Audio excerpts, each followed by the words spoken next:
Welcome everyone to Ask Us Anything.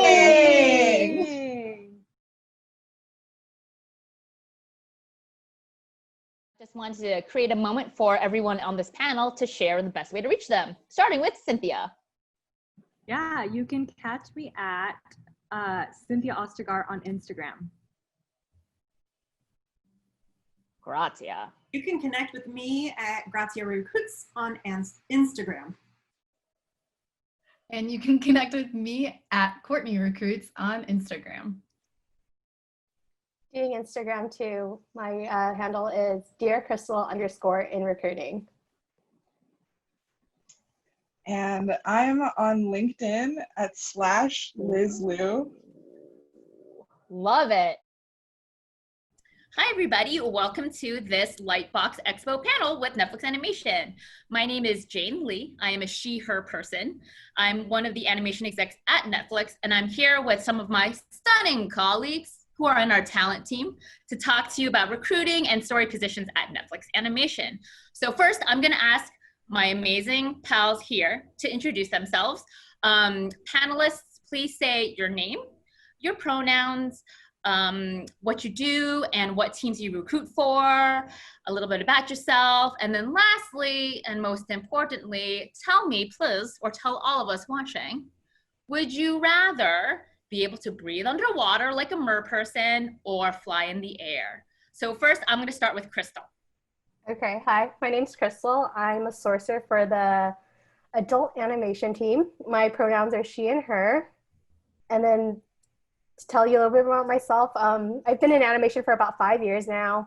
Worked at other studios. I helped hire for interns, but now I'm focused in story. And if I would rather fly in the air or breathe underwater like a mer person, I'd probably mer person. There's so much unexplored areas down there that I'm really interested in learning more about. Cool. Moving on to Courtney. Hi, I'm Courtney Curran. I am also she, her, and I am an artist recruiter here. I focus on feature animation, primarily hiring for art and story positions at the studio. And if I could fly or breathe underwater like a mer person, I'm gonna go with fly because I live in LA and there's traffic. And you know, like windswept hair looks really good. So I think I could do that. Just have to have like a little like compact brush to take with me everywhere. But yeah, I do that, bypass all the traffic. That sounds very practical. Mad props. Liz. Hello, my name is Liz Lou. I also am she, her. I am a sourcer or like a talent scout for features, art, and story. I've also been in animation for about like 5 years in various positions at like Cartoon Network, Crunchyroll, and even in some in production.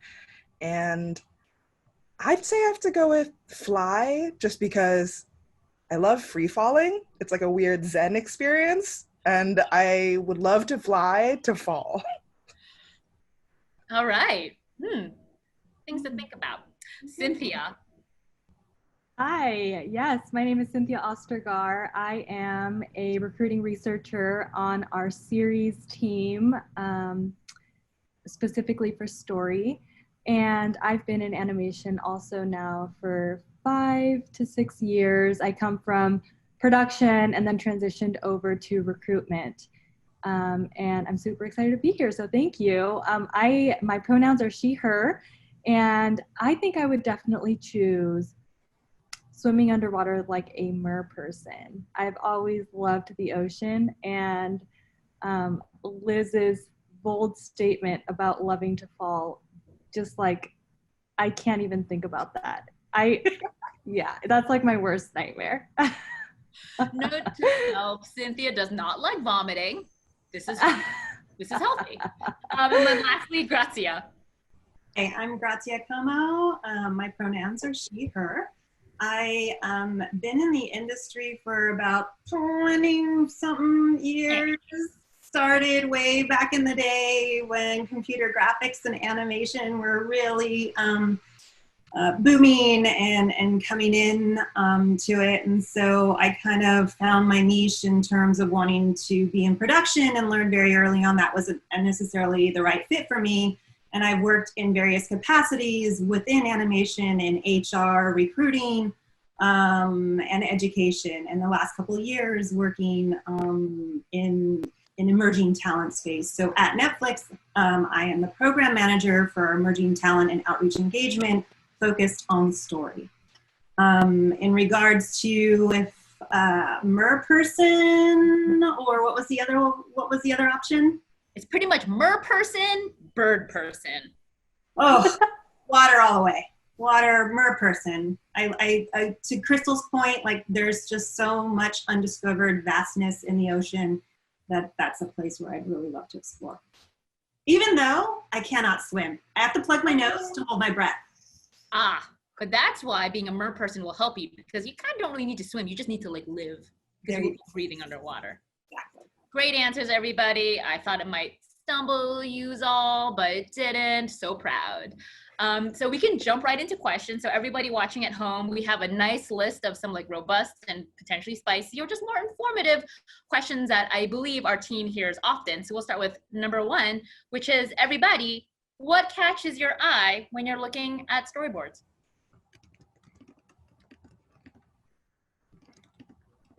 Jump on in, whomever wants to go. I'll kick it off. So one of the things when I'm looking at storyboards that I think really catches my eye right from the start is how pulled into the story I'm getting. How engrossed am I in those boards and that story, and is it hooking me? Am I entertained? Am I wanting to follow the story through? If at any point I'm bored or lost, that usually kind of uncatches my eye, I guess. But for the most part, it's how entertaining is it? Like, what is the entertainment value of the board? If it's entertaining me, then I'm going to keep watching and keep scrolling through the boards and clicking through them. I think draftsmanship obviously is something that can be appealing, but and definitely a plus, especially in certain instances for certain hiring teams where they're really heavily relying on really good draftsmanship. But for the most part, it all comes down to that entertainment value and how entertained I am, whether that's me laughing or me crying. Whatever it is, just keep me entertained. I was going to say, Courtney, before we move on to other folks' answers, I would love for you to kind of define what does entertaining mean in this context.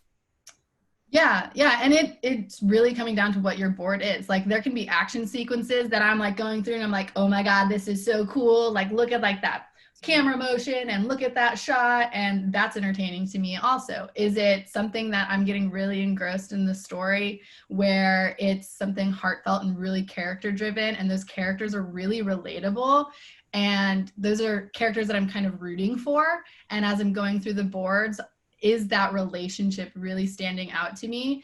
And then, like, are you hitting me with emotion? Like, are you hitting me with that emotion? Whatever that emotion is, like, do you want me crying? Do you want me to like be like, oh my God, that is so sweet and endearing? Feeling that. Am I laughing if the point of it is for me to be laughing? Or am I chuckling if it's like dry humor? Like, however you're trying to present those boards, like, is that really hitting and resonating? Do I care about those characters? Do I care about this story? Am I able to follow it?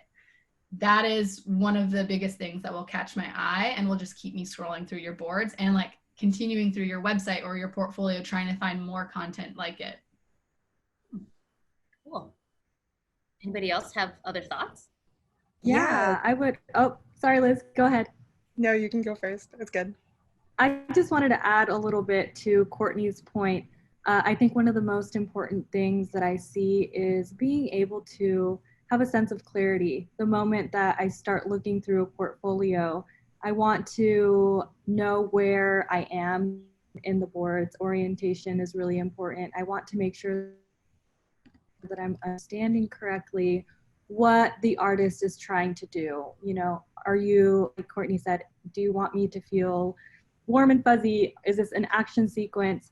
As soon as it starts getting a little confusing and I have to start scrolling backwards to make sure that I'm understanding clearly, is when it's clear to me, you know, certain types of notes that I would give for a candidate.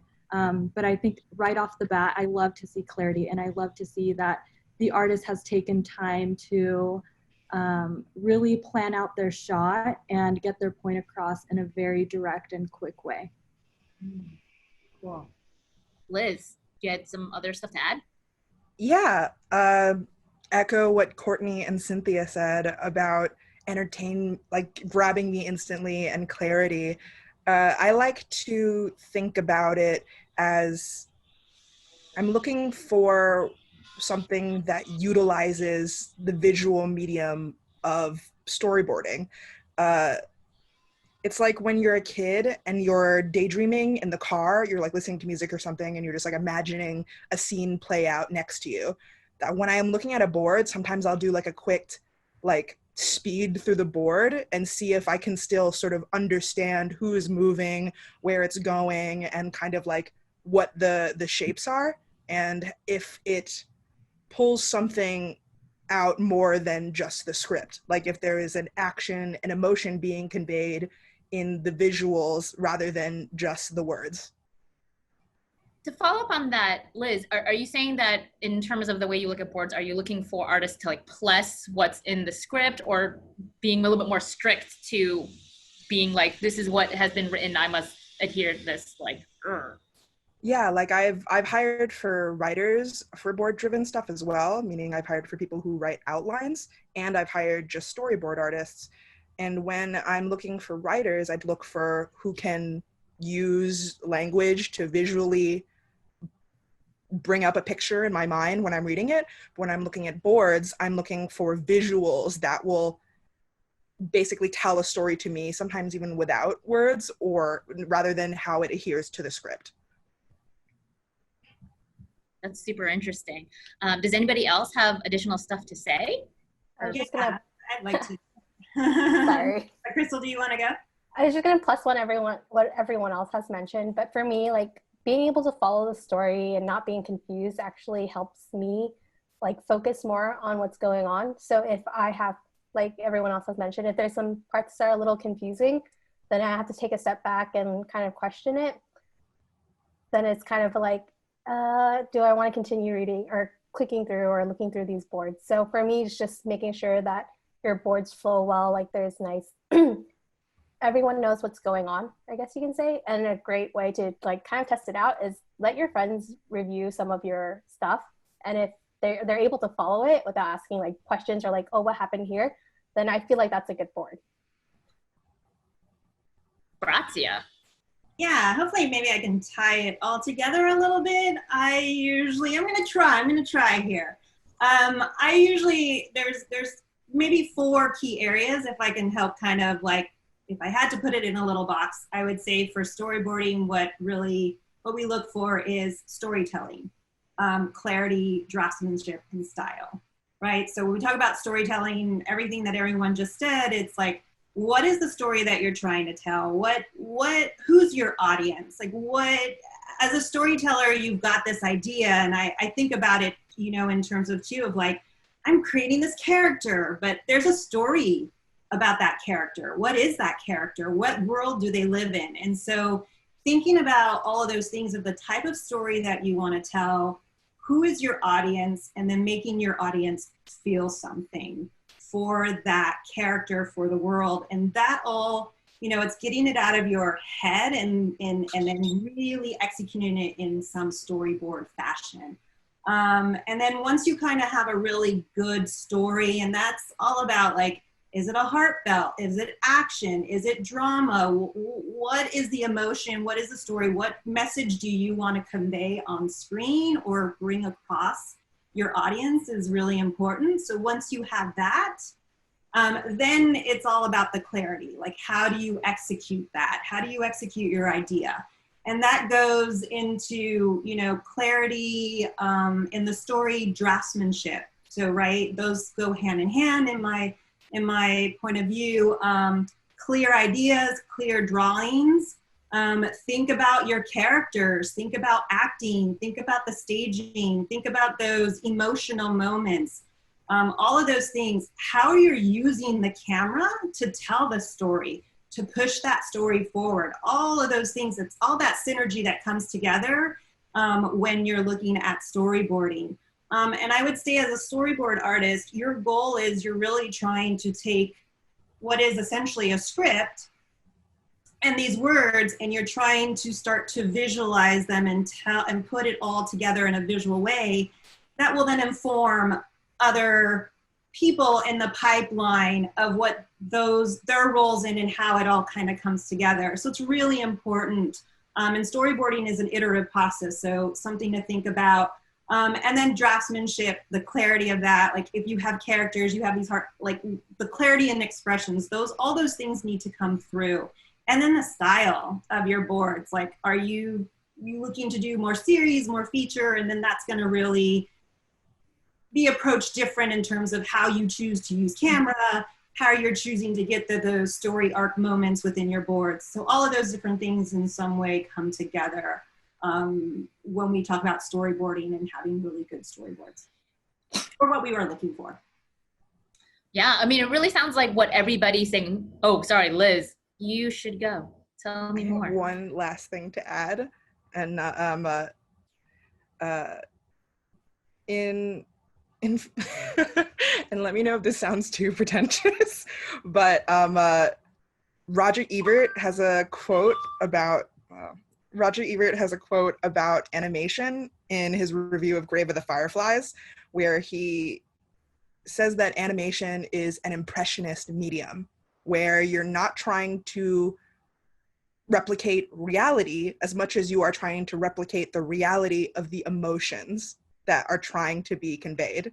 And I think that also ties back into Courtney's point earlier, where it's just like the emotion of the visuals need to say something more than if a real person was in there. What else can you plus to it in that storyboarding art? Oh my gosh, I got a little bit nervous there because I haven't seen Grave of the Fireflies because I'm not ready to feel feelings. And so I was like, where are you taking this? You're not ready to. No, I'm not. I will, yeah, I don't know if my heart can handle it. But it's really interesting because there was a really strong theme with everybody talking about like the storytelling and conveying emotion, and just also this emphasis on kind of like, how are you going to execute on those feelings, emotions, and characters? So like, next hot take question is, can all of you talk about some common mistakes you see in storyboards? And I'm going to throw it at Crystal first. I think for me, one of the common mistakes I see in storyboards is kind of having too many extra panels for you or for candidates to get the story across. Like sometimes it takes so long to finally get there that the suspense for it has kind of, it's not there anymore. And you're just like, oh, that was it. So for me, it's just being very cautious or be very thoughtful of how you approach different panels or different boards on how you want to like show what you want to get across. Interesting. Does anybody else have other things to add? I can add a little bit. I wouldn't say necessarily mistakes. I'd say like story, again, it's a very iterative process and you learn as you go through those iterations. And so it is really, you know, it really is, you just have to go through the process to learn, because you don't know what you don't know if you're just starting to get into storyboarding. And so I think part of it is just going through it, trying it out, seeing what works, and then just building on top of it. I think the one thing that can be really difficult is, you know, if I have people who are like, I really want to get into storyboarding and here's what I've done, and I can see that they're just starting. So there needs to be more development versus, you know, that's what it is more of just developing those skills and to be better prepared to then look for opportunities within the industry.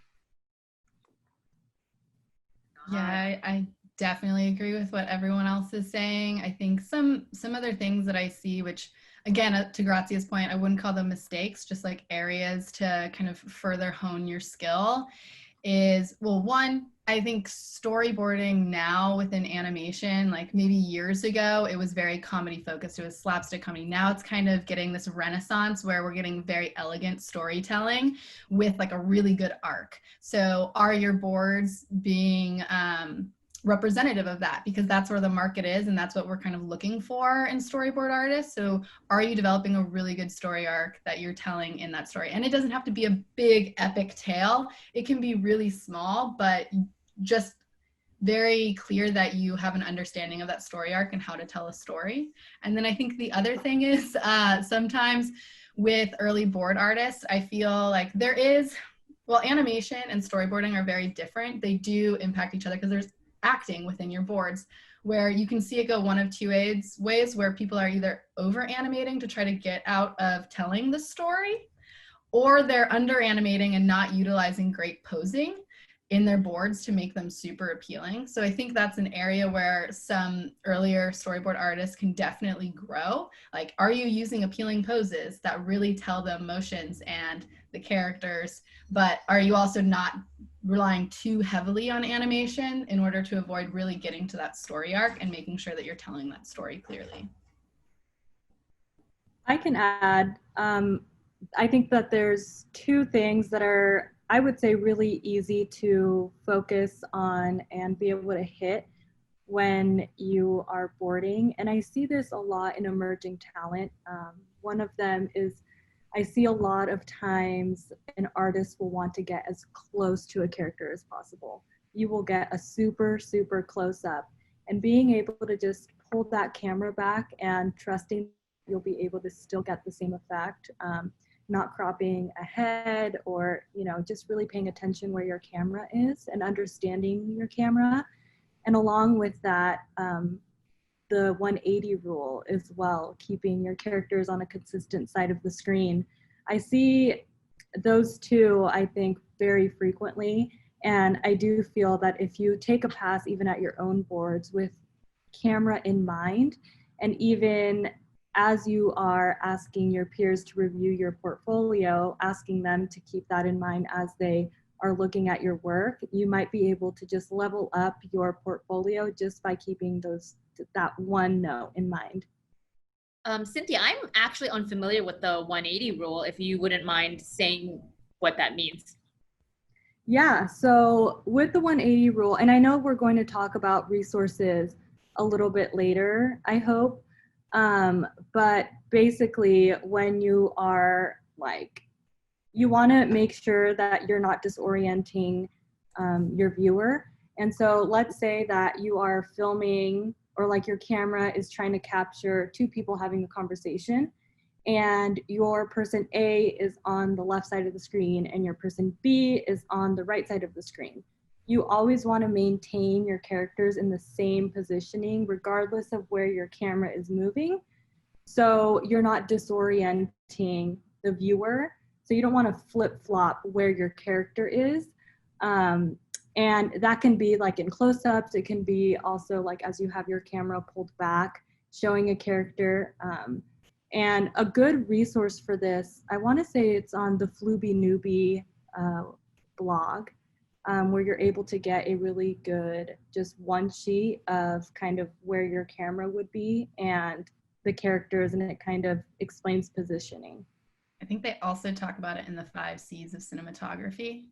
Yeah. A little bit more in depth too. So all good resources. Maybe we won't even get to that question and we'll just start answering the resource questions throughout this.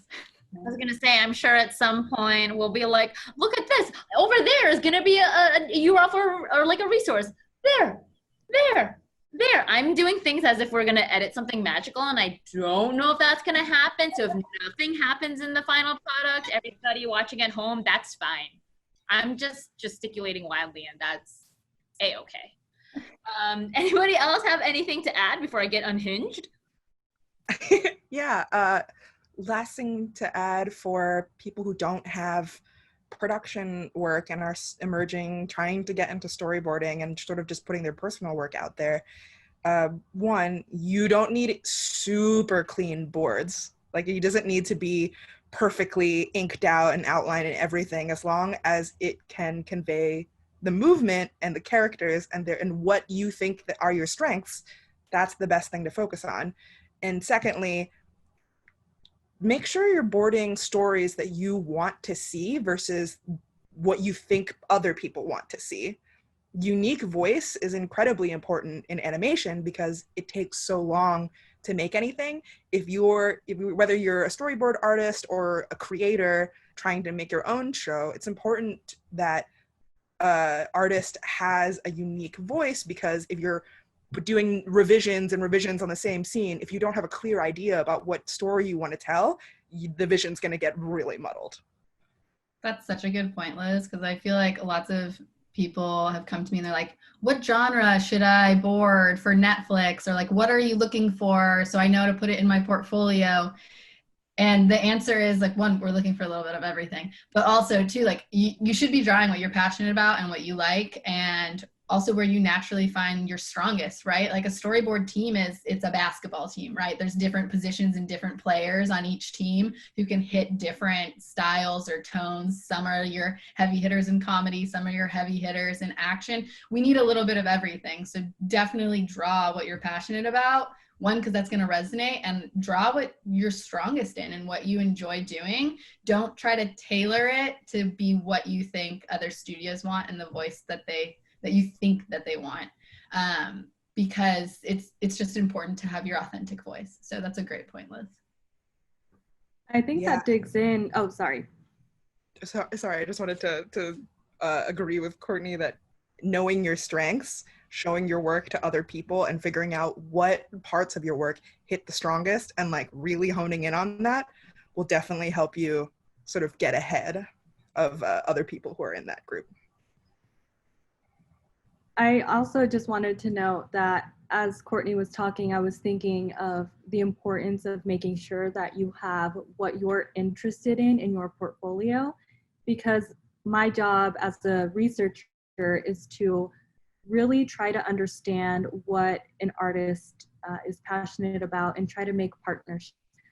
We always want to make sure that we are really listening to likes of what an artist is passionate about, and projects that would really resonate with them, to make sure that as we are presenting candidates to a team, we know that they'll make a good partnership. And, you know, if you are cast onto an action adventure show and you just love preschool, but you don't have any preschool on your portfolio, there's really no way for us to really know what your actual interest is. And, you know, based off of some feedback you got from a veteran that said, yeah, you need action adventure on your portfolio, but if that's not what resonates with you, there's no way that we're going to know that either. Those are some excellent points. And I have to say, like, +1 on everybody saying, like, finding your own voice and really kind of putting yourself out there as a human, because on the exec side, I also definitely look for folks who are like, this is who I am, and like just very much like showing their personality and point of view is like supremely key. Speaking what you were saying, Cynthia, in regards to like, make sure you put out there what you want to do, I was wondering if all of you would also just mind talking about the difference between boarding for features versus series. And I feel like, Grazia, it's been a while, so I just want to throw it to you. Oh, great, thanks. This is one of those.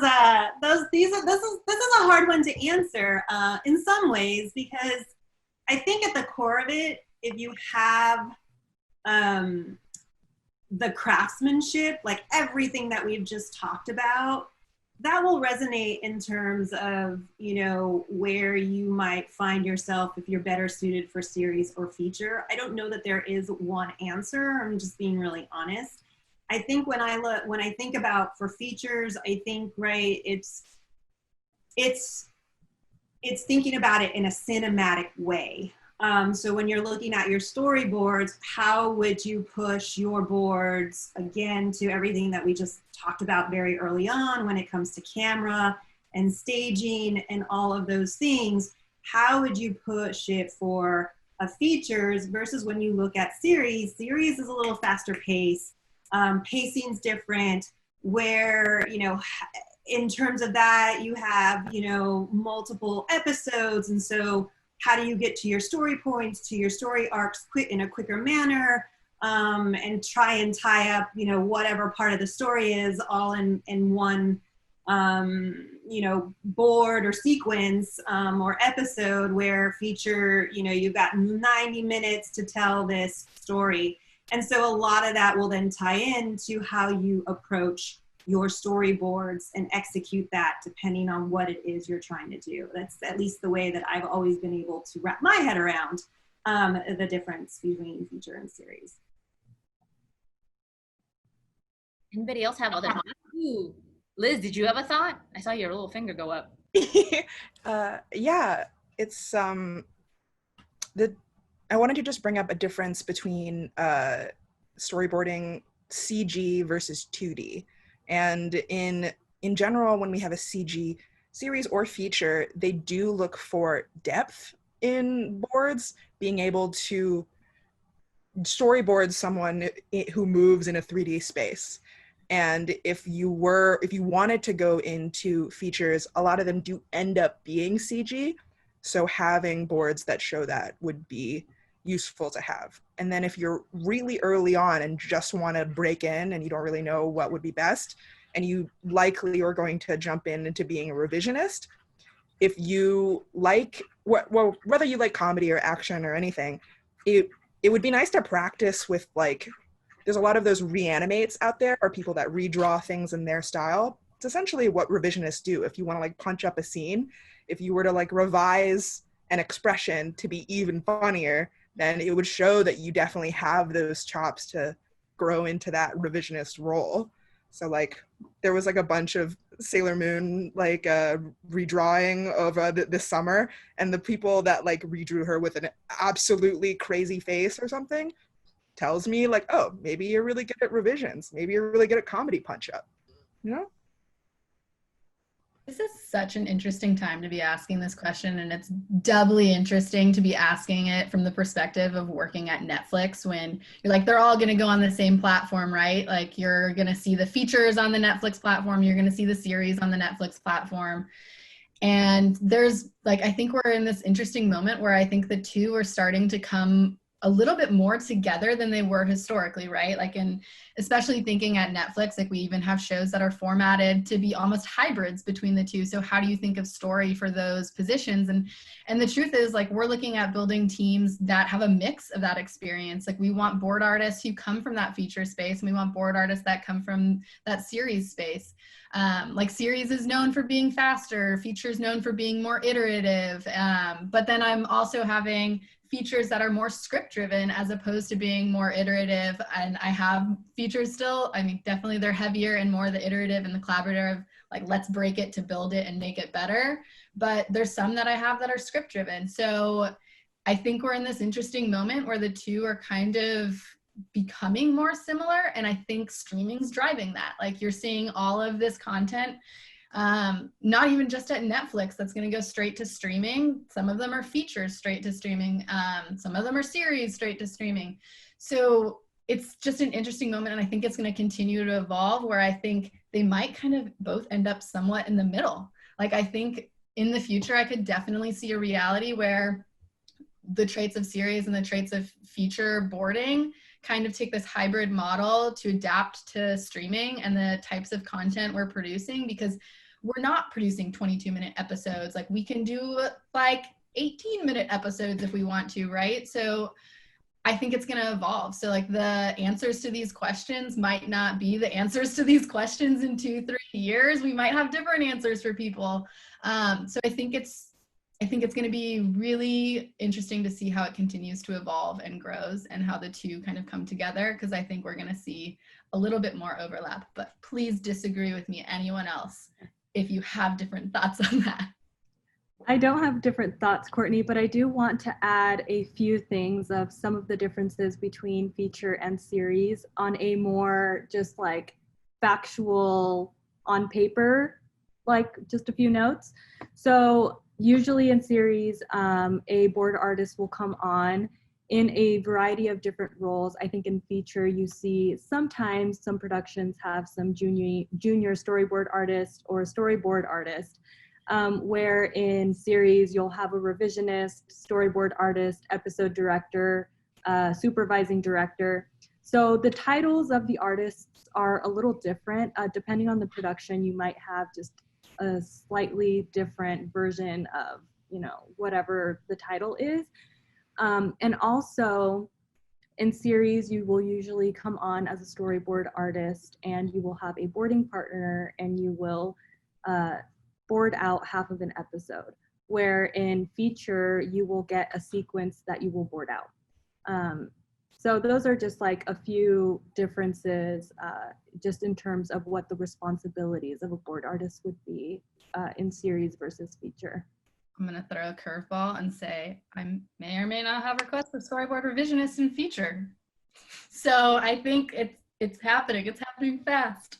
That's amazing. Yeah, so I think like it's going to start evolving and changing. Like it's happening already, and I think Netflix and streaming's driving it. And I'm very curious to see how they continue to overlap.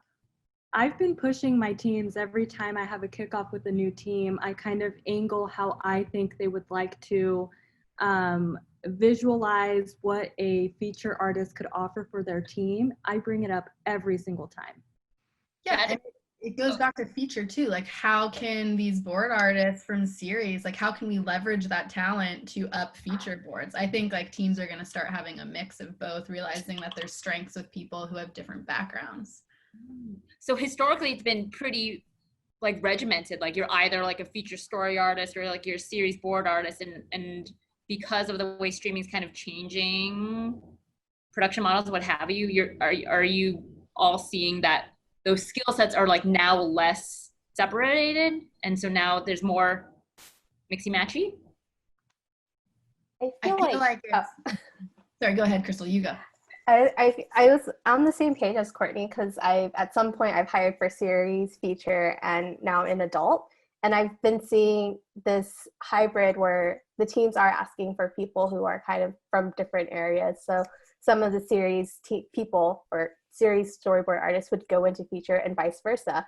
And I think it's, again, to like what Courtney was saying, you see all these different components from different skill sets from either or sides coming together and combining and adding more value to like either the quickness or like the iterations for these things, and helping hire for some of the adult side projects. Like none of it's been announced, but like some of the stuff is so like super cool because it's such a hybrid of both, and like for it to come together and like see all the cinematic stuff but in like a series format, but also like it's amazing how like I think there was a connotation before where a series is like it's quicker pace, it's not as cinematic, but now I'm starting to see a lot of creators say like, yeah, my project is a series or a shorter format, but I still want that cinematic perspective on it. I want to see these characters evolve. I want the depth and vice versa. So it's a little bit of everything that I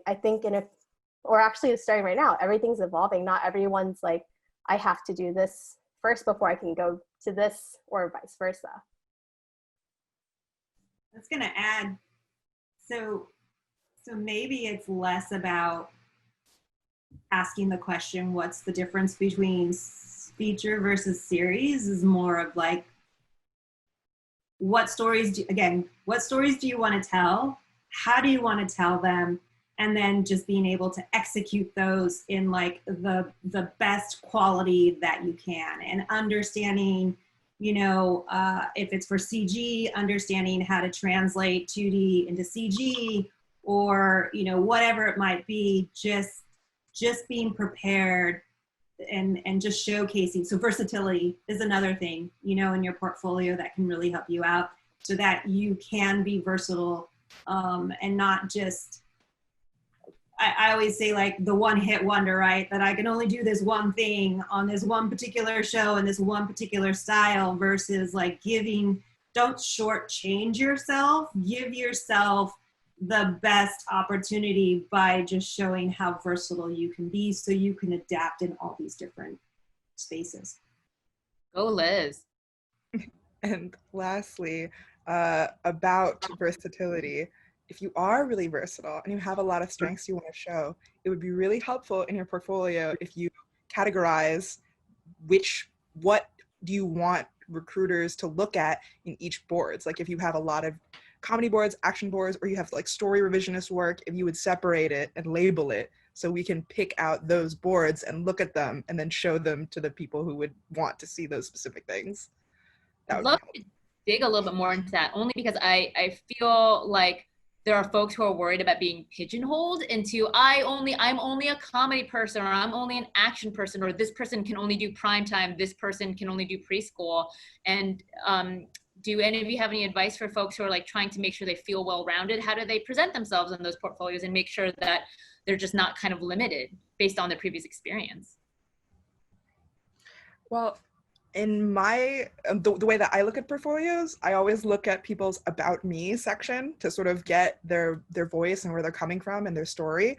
And then when I'm looking through their boards, if they have primarily been in comedy, but a lot of their personal boards are like adventure, drama, sci-fi, horror, then I'm going to try to bring that person in for a lot of those the things that their personal boards resonate with, because it looks like they want to go into it, but they may not have had the chance yet.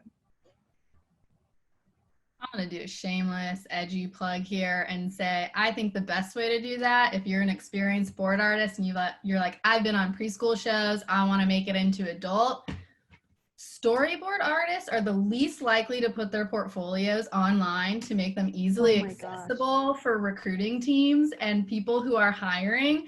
So the best way to show us that you don't just do preschool isn't for IMDb to be our only resource for what you've worked on. Like, please put your boards online. Please show us like your work. Show us your schoolwork if you've only been on one show. Show us any work that you have, personal boards, comics, anything that grows your portfolio and your presence, that shows us what you're interested in, because I swear it's like half of board artists don't even have their stuff online. So we are only working off IMDb and then being like, hey, do you have a portfolio you could share with us? And that doesn't help us when we're sourcing. Like, definitely like put your stuff online. I know it's hard to put boards online and I know it's hard to get them, but anything helps. And having your password on there, that'd be great. Yes, yes to all of these things. I just came at a head with just this same thing, Courtney, as I was having a very specific search. And almost every single person I reached out to and asked for this particular like style of boards, they all had them. They just weren't represented on their Light portfolio. And I was like, why? Like, it's not like, it wasn't private. It was just, you know, in a drive because they maybe didn't feel it was good enough to kind of showcase or whatever the reason, but they had it. They just weren't showing it. Yeah, Liz.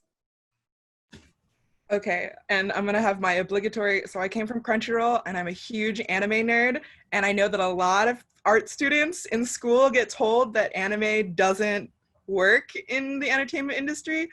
Not true. I'm looking for those anime boards. I will read your anime doujin if you feel really strongly about it. If you want it, I'll read it. If you put it up there, I'll look at it. I promise. I will too. A lot of anime boards. Same. I love how heated it's getting in here. It's delightful, and I appreciate it. Speaking of everything, oh yeah, what's up? I just wanted to add one thing with anime in particular, because like I am a fan of anime. I just watched oh my god, Onsur's High School. My daughter will like, I don't know, it's an anime. It's about these high school students and The volleyball one? Host club? There's the volleyball club, but then there's like a high school and it's this boys club. It's a host club. Oh, or on a host club? Oh, host club. Oh my god. So maybe I'm a closeted anime fan. I don't know. Anyways, my point with anime is like, right, it is its own genre and it's so amazing.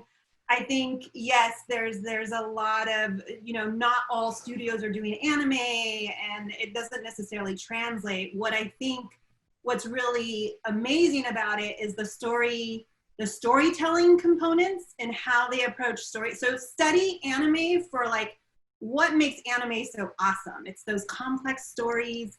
It's the level of the details. It's all those sorts of things. And I would say like use that as a point of reference. If you are a huge anime fan, fan, how can you take all of those things and translate them into, you know, amazing action scenes? Like, how do you like use that as a point? Like, there's nothing to say that you can't be referencing any of that and then using that as sort of your point of reference to then how do you want to bring that into your style of boarding, if it's for action, or, you know, those really powerful character moments, those sorts of things. And think about how they cut, all those sorts of things. And those are like, I think it's like studying it, anime, like as a way of studying it to help inform you of how you can make those types of story choices and execute them in your boards. Sorry, I just wanted to throw out, because I know there's a lot of anime fans out there, but there's definitely like, there's a component of learning and referencing for those from that to bring into your style of storytelling. Yeah, Cynthia, you have a hot take. I just want to say that this is a very timely conversation because the latest issue of Keyframe, the union's magazine that they send out, has a whole article on anime and how Miyazaki has influenced the animation industry. So if you get the magazine, hop on into, I think it's in like the last half. It's a wonderful read. Delightful reading material, everybody. Liz, did you have another thing to add? I have one more anime thing. Sweet. First of all, I disagree that anime is a genre. I think anime is a medium, and there is definitely a prominent style in popular anime, but anime can be as crazy and mind-bending as like Akira, but also as sweet and like wholesome as like two boys in a classroom talking to each other about their first love. So like it's a huge range in the world of anime, and the biggest learning things that I've seen recently in trends is in that very smooth action anime style. It's referred to as Sakuga, and there's like a whole blog called Sakuga blog where you can learn a lot more about how they animate that way and how that's done. And that is something that we also look at. I love it. Okay, everybody, I'm gonna 100p like, this is me driving, because we're just gonna go in a different direction, because why not? I just wanted to make sure, because I think something that I'm sure everybody is asking is, what is Netflix Animation doing to foster emerging talent? How is what y'all doing different from what you might see in other studios? Who wants to go? I can take a start in this, since, you know, outreach and engagement and focusing on emerging talent and building these programs. So yeah, I like to say Netflix Animation is just starting, right? We're young comparably to a lot of the other studios out there that are doing these programs. So we're learning and growing. I think one of the things that has always been great about the animation industry is emerging talent programs, these trainee programs that give opportunities for early career talent to come into the industry. So in that aspect alone, that's a really great thing that, you know, we're all doing in this industry to help help provide opportunities for people to come into the studio that don't have a lot of experience. And it is something that we're building, and we continue to build and growing from there. Yeah, and adding off of what Grazia is saying, I think like programs are fantastic. We know how competitive they are and how hard they are, and not everyone can get into a program. So what are you doing beyond that? I think I look to like just accessibility, right? Like when I first started in recruiting in animation, it was so hard for artists to get in touch with recruiters, to find out who the recruiters were, how to be accessible. And I think that's something that our team's really striving to do, is to be more accessible, especially like where artists are. Like we all pretty much have Instagrams for recruiting, trying to be able to share content with people, trying to be able to reply to people in real time. We try. I know sometimes we're late, but that accessibility I think is huge. Just being a resource to answer people's questions that wasn't there 5 years ago. You got an FAQ question on a website, and that was like, you better hope that your like FAQ is on the website, or you got to go to a conference in person once a year to try to find a recruiter at the booth. And so I think leaning into online social presence and this whole interconnected world we have, I think is something that we've been striving to do a lot. And I think we can definitely plus it. And I think recruiters can definitely lean in a little bit more on that also. And I hope we do in future years. And I hope it becomes a whole industry standard so that people have that resource more like at their fingertips. And I think accessibility also goes to international, right? Like, there's a lot of international talent that's untapped, that's not local to LA or the US. And I think Netflix, in my experience, is really working more with international artists than any other studio I've seen. So I think we're doing that as well. Like, that's emerging talent there that we're tapping into and that we're working with. And they're not necessarily super senior artists that we're working with internationally. Some of them are fresh out of school there. In a freelance capacity. So I think just that accessibility and access is something Netflix is really driving that I think is going to help that emerging talent population. I hope. Oh, we will. Cynthia, it looked like you have something to say. Sorry, Liz. I was just going to say, I think that part of it also falls back on the sourcing strategy that we also use as we start thinking about how to staff up teams. I find that if we really put our heads down and think of emerging talent as a part of the animation community and really think of how we can position the knowledge we have about the industry as a whole, and track candidates as they start getting experience and, make sure that we know who they are. I really try to put time aside on my calendar to dig deeper. I don't ever put like 45 minutes to source for a role. I put 3 or 4 hours because I feel like if I'm not really digging into the every avenue that can be opened up, I'm not doing my job. And I think at the end of the day, if I'm providing a list to a team that all looks exactly the same, I have not done my job. Some last thoughts from Liz. I actually wanted to throw this over to Crystal to see if she has any thoughts to make sure that she can get a word in. Oh my God, trick transfer, go Crystal! I was gonna jump off what Cynthia was saying, having like a sourcing strategy and then a partnership with our hiring teams too. One of the questions I like to ask the hiring teams is like, what voices are you missing and how can we invest in opportunities for emerging talent to have these like kind of pipelines, I guess you can say, for them to come on to like a project where they'll have experience and mentorship too. So it's also partnering with our own teams to set those expectations, to know that, hey, there's a lot of people coming off from school and different backgrounds, and it would be great to have their voices in there, giving them the experience that they need and also the mentorship too, so they can get to where they want to be in the future. All right, we're gonna have some last thoughts from Liz, and then I have final question. Liz.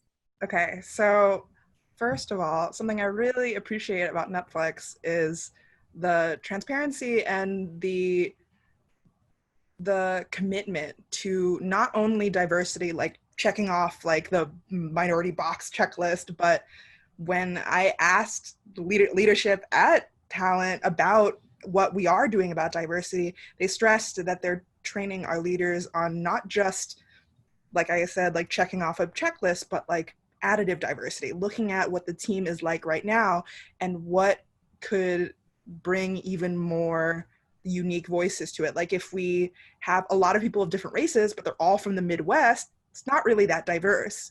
And if there's only one person of color in like a group, that they can't really relate to, it's going to be hard for them to speak up. So we really want to address those, and helping and looking for emerging talent that have those unique voices is definitely a huge part of that. The things that I check are portfolio day on Twitter every like month or so. We ingested the Drawing While Blacklist.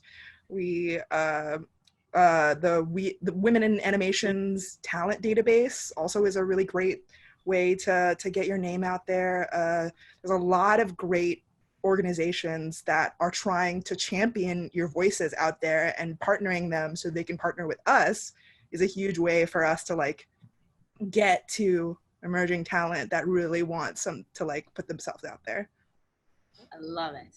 Everybody, the last question of this beauteous panel, which is, how does the world get in touch with all of yous?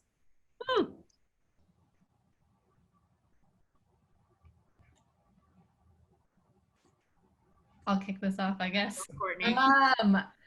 There's a lot of ways to get in touch with recruiters, right? You can lean into emails, you can lean into LinkedIn, you can lean into Instagram if they have recruiting dedicated Instagram. Probably not if it's their personal one, probably would recommend against that one. But if they have a professional presence on a social media site, you can lean into that. Every recruiter is different in where they probably are the most active or the most responsive. For me personal, that's my Instagram handle, just because it's easy for me to access, and I don't keep my work email or my work things on my personal cell phone because I try to have work-life balance, So for me, it's my Instagram and my recruiting one. At Courtney Recruits. And I know other people, I believe, also have Instagrams here. So I will punt it over to Grazia. Yeah, no, +1 to everything you said. Definitely connect on Instagram, LinkedIn.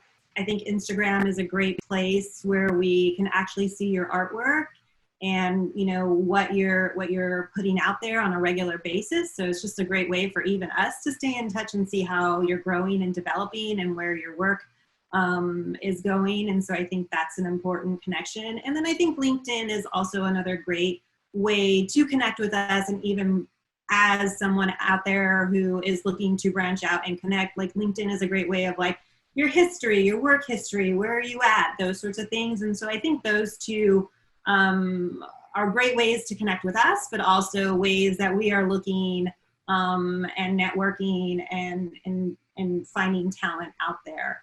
Yeah. Cool. Well, I think that's it for time. So everybody out in the universe watching, thank you for joining us and joining these wonderful, wonderful people that I am so pleased and fortunate to work with. I'm sure there'll be contact information and other good stuff posted, so please look forward to that. Otherwise, we will see you at another Netflix Animation Lightbox panel.